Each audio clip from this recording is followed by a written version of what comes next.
दोस्तों, किसी के भी मन की बातें जानने के लिए तीन तरीके होते हैं, लेकिन इन तीनों तरीकों को समझना अति आवश्यक है। यदि आप इन तीनों तरीकों को समझ लेते हैं तो आप किसी के भी मन की बातें बड़ी ही आसानी से जान सकते हैं, समझ सकते हैं। तो चलिए इसे एक बुद्ध कहानी के माध्यम से समझते हैं कि किस तरह से आप दूसरों की मन की बातें जान सकते हैं, समझ सकते हैं। बहुत समय पहले की बात है। एक छोटा सा गांव था। उस गांव में दो भाई रहा करते थे। बड़ा भाई अंधा था, जिस कारण वो हमेशा घर पर ही बैठा रहता था, और छोटा भाई खेती किया करता था। लेकिन खेतों में अधिक जानवर आने से पूरी फसलें नष्ट हो जाती थीं, जिस कारण छोटा भाई बहुत परेशान हो चुका था। तभी उसे एक तरकीब सूझी। एक दिन उसने सोचा, खेतों में से इन जानवर को भगाने के लिए क्यों ना मैं अपने बड़े भाई की मदद लूं। वैसे भी बड़े भैया अंधे हैं। अगर वह खेत में बैठे रहेंगे और जानवरों की आहट आने पर वो उन्हें जोर से चिल्लाकर भगा सकते हैं, जिससे हमारी फसलें बच सकती हैं। इसलिए उन्हें मैं खेत में बिठा देता हूं। ये सब सोच विचार करने के बाद उसने अपने खेत में ही एक छोटी सी झोपड़ी तैयार की और अपने अंधे भाई को उस खेत में बिठा दिया और उनसे कहा, भैया, यदि कोई जानवर की आहट आपको सुनाई दे तो आप जोर जोर से चिल्लाना। ये सुनकर वो जानवर यहां से भाग जाएंगे और हमारी फसलें नष्ट होने से बच जाएगी। बड़ा भाई अपने छोटे भाई की बात मान लेता है और वो उस दिन से खेत में ही रहना शुरू कर देता है। जब भी किसी जानवर की आहट उसे सुनाई देती तो वो तुरंत जोर जोर से चिल्लाना शुरू कर देता, जिससे वो जानवर उसके खेतों से भाग जाते। ऐसा करते करते कई दिन बीत चुके थे। तभी एक दिन उसके खेत में एक हिरण भागता हुआ आता है और वह खेत के बांध को तोड़कर वहां से भाग गया। लेकिन उसी हिरण का पीछा करते हुए एक राजा भी उस खेत में आ पहुंचा। तभी राजा की नजर उस अंधे भाई पर पड़ती है। राजा उस व्यक्ति से कहता है, देखो, मैं यहां पर एक जानवर का पीछा करते हुए आया हूं। क्या तुमने उस जानवर को यहां पर देखा है? इस पर वो व्यक्ति कहता है, हे राजन, मैं तो अंधा हूं। मैं भला किसी जानवर को कैसे देख सकता हूं? लेकिन मैं आपको इतना जरूर बता सकता हूं कि जो जानवर मेरे खेतों से होकर भागा है वो आपके लायक नहीं है। आप उसके पीछे अपना समय यूं ही व्यस्त कर रहे हैं। राजा उस अंधे व्यक्ति की बात सुनकर बड़ा अचरज में पड़ गया। वो ये सोचने लगा कि आखिर ये तो अंधा है, फिर इसे कैसे पता कि जिस हिरन को मैं तलाश रहा हूं वह हिरन मेरे लायक है ही नहीं। ये अंधा व्यक्ति मुझे कैसे बता सकता है? तभी राजा उस अंधे व्यक्ति से कहता है, कहीं तुम मुझसे झूठ तो नहीं कह रहे? एक तरफ तुम ये कहते हो कि तुम अंधे हो और दूसरी तरफ तुम ये भी कह रहे हो कि जो जानवर यहां से भागा है वो मेरे लायक नहीं है। इस पर वो अंधा व्यक्ति कहता है, हे राजन, जिसे आप एक हिरण समझ रहे हैं, असल में वो एक हिरण नहीं है, बल्कि एक हिरणी है, और वो भी गर्भवती है। और जहां तक मुझे ज्ञान है, मैंने कभी किसी राजा को किसी गर्भवती हिरणी का शिकार करते हुए नहीं सुना है। और इसी कारण मैं आपसे ये कह रहा हूं कि वो हिरणी आपके लायक नहीं है। आप उसके पीछे अपना समय व्यर्थ ना करें। यह सुनकर राजा और भी अचरज में पड़ गया। वो ये सोचने लगा कि आखिर ये अंधा आदमी ये कैसे जान सकता है कि वो हिरणी है और गर्भवती है। राजा कुछ देर सोच विचार करने के बाद अपने सेनापति से कहता है, सेनापति जी, मुझे वो जानवर जिंदा चाहिए, क्योंकि मुझे यह पता करना है क्या वह हिरणी है और क्या वह गर्भवती है। क्योंकि यह अंधा आदमी बहुत विश्वास के साथ कह रहा है और मुझे इस बात की पुष्टि करनी है। यदि वह हिरणी हुई और गर्भवती हुई तो वह हमारे शिकार के लायक नहीं है, क्योंकि हम तो एक हिरण का पीछा कर रहे थे। इसलिए जाओ और पता करो कि क्या वो हिरणी है। सेनापति राजा से आज्ञा लेकर आगे की ओर बढ़ चलता है और कुछ देर बाद जब वह वापस लौट कर आता है तो वह राजा को कहता है, हे राजन, इस अंधे आदमी ने जो भी बातें कही हैं वो बिल्कुल सही हैं। वो एक हिरणी ही है और वह गर्भवती भी है। यह सुनकर राजा आश्चर्यचकित रह गया। उसे समझ नहीं आ रहा था कि आखिर अंधा आदमी कैसे पता कर सकता है कि वह जानवर एक हिरणी है, और तो और वह गर्भवती है। भला एक अंधा आदमी यह कैसे देख सकता है? यह कैसे जान सकता है? आखिर इसे यह कैसे पता चला? ऐसे कई सारे प्रश्न अब राजा के मन में उमड़ने लगे। अब राजा ने यह ठान लिया था कि मुझे इस बात की तह तक पहुंचना ही है कि आखिर यह अंधा आदमी कैसे जानता है कि वह जानवर एक हिरणी है। यह सोचकर राजा उस अंधे आदमी के पास जाता है और उस अंधे आदमी से कहता है, देखो, मैं ये तो नहीं जानता कि तुम सचमुच अंधे हो या नहीं, लेकिन मैं तुमसे एक बात जानने आया हूं। क्या तुम मेरे प्रश्न का सही सही जवाब दोगे? इस पर अंधा व्यक्ति कहता है, हे राजन, आप जो कुछ पूछना चाहते हैं मुझसे पूछ सकते हैं, मैं आपको बिल्कुल सच सच जवाब दूंगा। इस पर राजा कहता है, देखो, एक तो तुम कहते हो कि तुम अंधे हो और दूसरी तरफ तुमने यह बता दिया कि जिस जानवर का पीछा मैं कर रहा हूं वह एक हिरणी है, और तो और वह गर्भवती भी है। आखिर तुम्हें यह कैसे पता चला? तुम्हारे खेत में और भी तो जानवर आते होंगे, और भी तो जानवर यहां से गुजरते होंगे, फिर तुमने यह कैसे अंदाजा लगाया? तभी वह अंधा व्यक्ति राजा से कहता है, हे राजन, आप जिस हिरणी का पीछा कर रहे थे वही हिरणी जब मेरे खेत में आई, उसकी रफ्तार और उसके भागने की आहट से मुझे यह एहसास हो चुका था कि यह एक हिरणी है, और मेरे खेत की जो बांध है वह बहुत छोटी है, उसकी ऊंचाई ज्यादा नहीं है। यदि कोई हिरण होता तो उस बांध को बड़ी आसानी से लांघ जाता, लेकिन वह हिरणी इस बांध को तोड़कर भागी है, और यदि वह इस बांध को छलांग लगाकर पार करने का प्रयास करती तो इससे उसके बच्चे को खतरा होता, और इसी बात से मैंने यह पता लगा लिया कि वह गर्भवती है।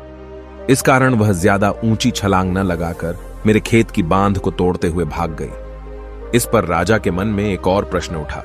राजा ने कहा, किंतु तुम्हें कैसे पता चला कि वो एक हिरणी ही है, और भी तो कोई जानवर यहां पर आ सकते हैं? इस पर वो अंधा व्यक्ति कहता है, हे राजन, मैं पूरा दिन सुबह शाम यहीं पर बैठा रहता हूं, और मेरी सुनने की शक्ति बहुत तेज है। मैं ये बाफ जाता हूं कि कौन सा जानवर मेरे खेत में आया है, और उसी के आधार पर मैं जोर जोर से चिल्लाता हूं ताकि वो मेरे खेत से भाग जाए और मेरे खेत की फसलों को नष्ट ना कर पाए। राजा उस अंधे आदमी का यह जवाब सुनकर पूरी तरह से संतुष्ट हो चुका था। वो मन ही मन ये सोच रहा था कि आदमी भले ही अंधा हो, लेकिन ये तो बड़ा ज्ञानी मालूम पड़ता है। इस आदमी से कुछ ना कुछ तो काम निकलवाना ही चाहिए। ये विचार लिए हुए राजा वहां से वापस अपने महल की ओर लौट जाता है। राजमहल पहुंचते ही राजा उस अंधे व्यक्ति से कहता है, आप तो बड़े ज्ञानी व्यक्ति हैं, आपको किसी भी बात का पता बड़ी आसानी से चल जाता है। आज मैंने आपको यहां पर इसलिए बुलाया है क्योंकि मैं आपसे ये जानना चाहता हूं कि मेरी पत्नी पतिव्रता है या नहीं। इस पर वो अंधा व्यक्ति कहता है, हे राजन, ये कैसा प्रश्न हुआ? इस पर राजा कहता है, मैंने आपसे बिल्कुल उचित प्रश्न किया है, मुझे इस प्रश्न का उत्तर दीजिए।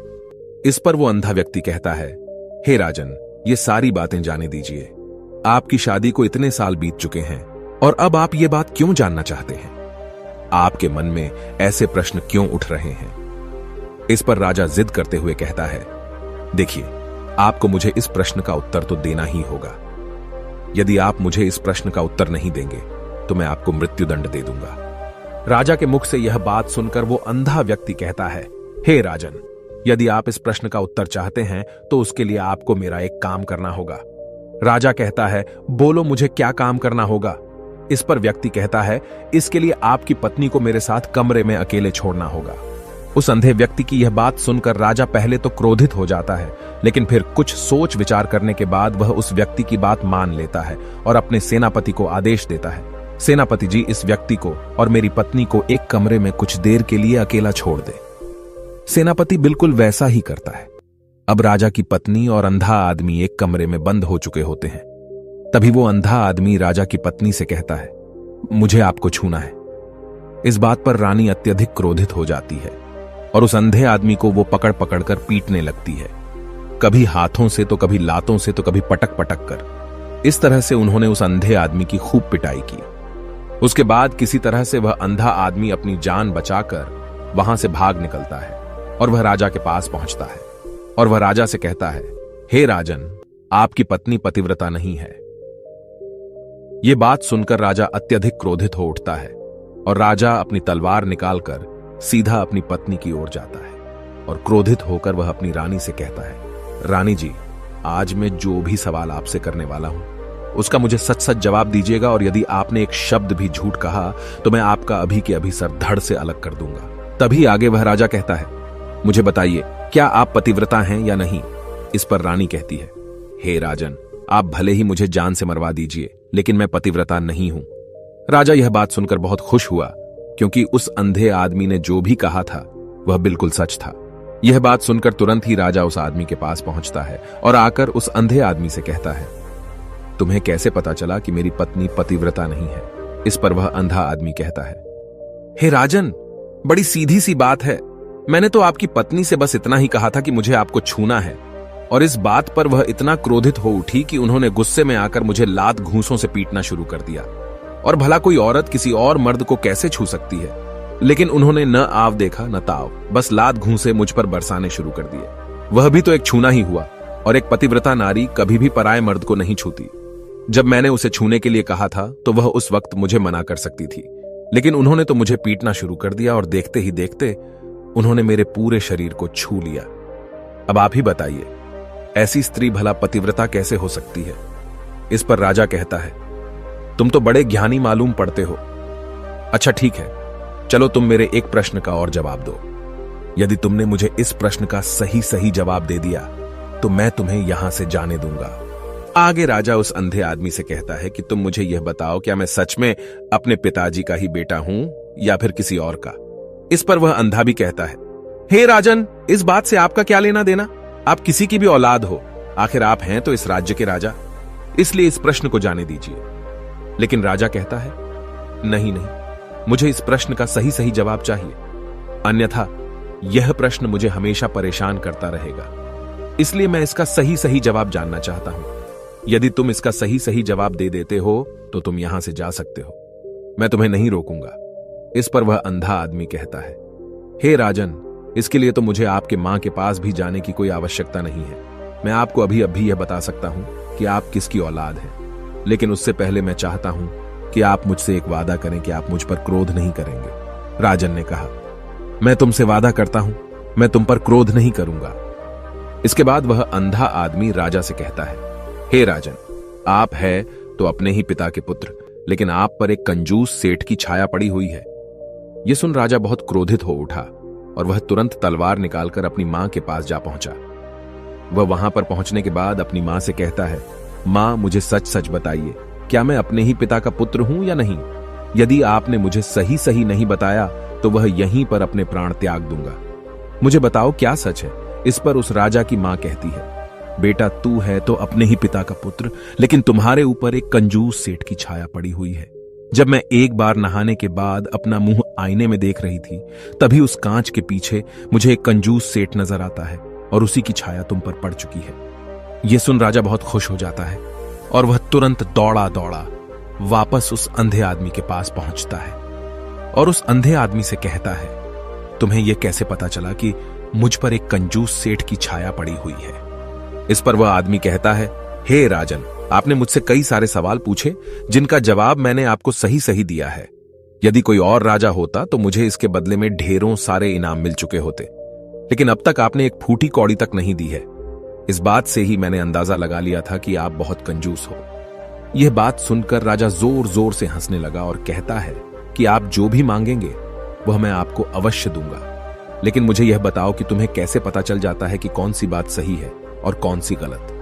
तुम किसी भी बात का इतना सटीक और सही जवाब कैसे दे पाते हो? इस पर वह अंधा आदमी कहता है, हे राजन, मैं तो वैसे ही अंधा हूं।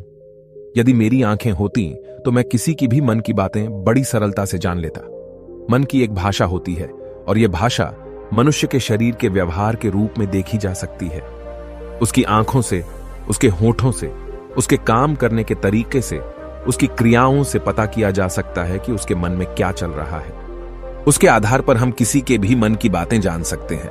लेकिन मैं तो अंधा हूं, मैं देख नहीं सकता, इसलिए मैं क्रियाओं से देखता हूं। यदि मुझे कोई बात जाननी हो तो अगले आदमी को कुछ काम देना पड़ता है, जिस पर वह व्यक्ति किस प्रकार काम करता है, किस तरीके से इस काम को करता है, उसके आधार पर ही मैं यह पता कर पाता हूं कि उसके मन में क्या चल रहा है। तभी वह राजा कहता है, तो क्या इसका अर्थ यह हुआ कि मैं भी किसी के मन की बातें जान सकता हूं? इस पर वह अंधा आदमी कहता है, हे राजन, अवश्य आप भी किसी भी व्यक्ति के मन की बात जान सकते हैं, किंतु उससे पहले आपको अपने ऊपर काम करना होगा, और वह काम है अपने मन को शांत करना, अपने मन को वर्तमान में लाना होगा, जिसके लिए मैं आज आपको 3 तरीके बताने वाला हूं। और ये तीनों ही तरीके बड़े ही आसान और सरल हैं। किंतु हे राजन, उससे पहले आपको एक काम करना होगा, अपने मन को एकाग्र करना होगा।